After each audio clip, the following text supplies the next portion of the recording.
Our first guest from Toronto. She loves going up to the cottage. She loves biking around this beautiful city. She's very funny. I know you're going to enjoy her. Ladies and gentlemen, put your hands together for Nicole Rochon.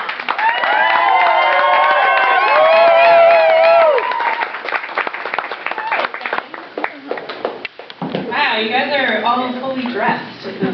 Totally not how I pictured you. Way better though. It's really distracting. So I spend a lot of time at the gym, and I tell people this is because, you know, endorphins keep the demons away.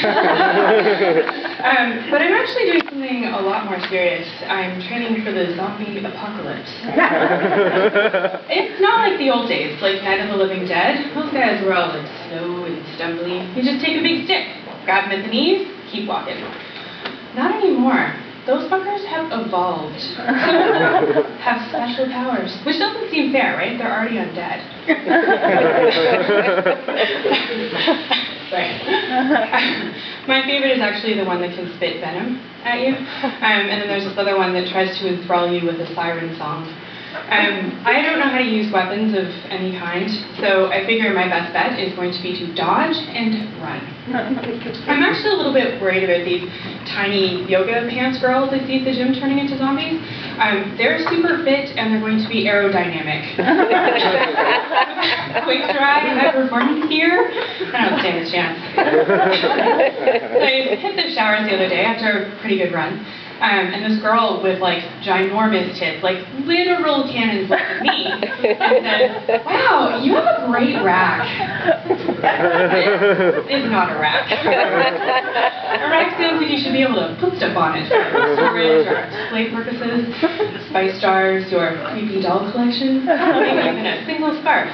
Good things don't even catch crumbs. In helpful terms, they'd be the quarter round along the floorboards behind your storage unit. I actually think this is going to come in handy for me, though, when the apocalypse does come, because no one's going to want to eat this rack of ribs. You'd be much better off with literal cannons from the showers, a lot more meat on those bones, or go for something younger, because at least you know it's going to be tender.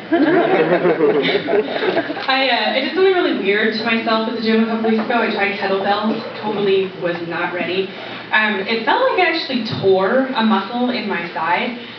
It was like a really deep pain of getting cramps, and I started to feel really nauseous. So I thought I should go to the doctor. Turns out I just had a miscarriage. So that's a relief. Don't get me wrong. I like other people's children.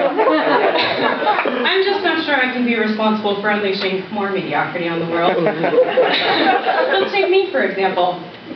My preteen anti-authority rebellion was to steal tampons and lip gloss from Shoppers Drug Mart. I know some of you have considered this.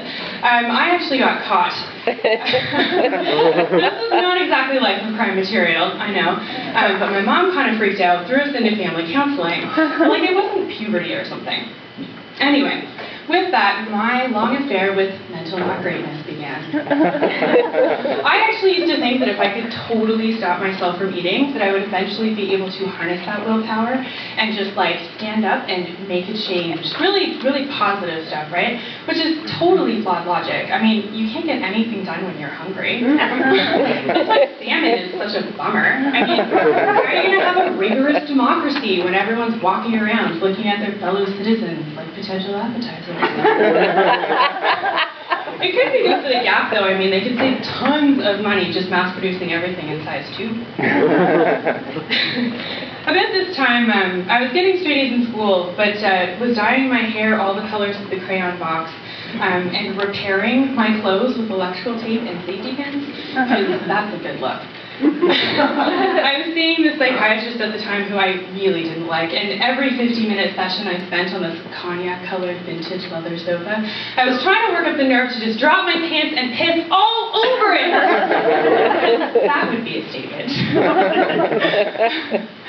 I think I get my tendency to overreact from my mom.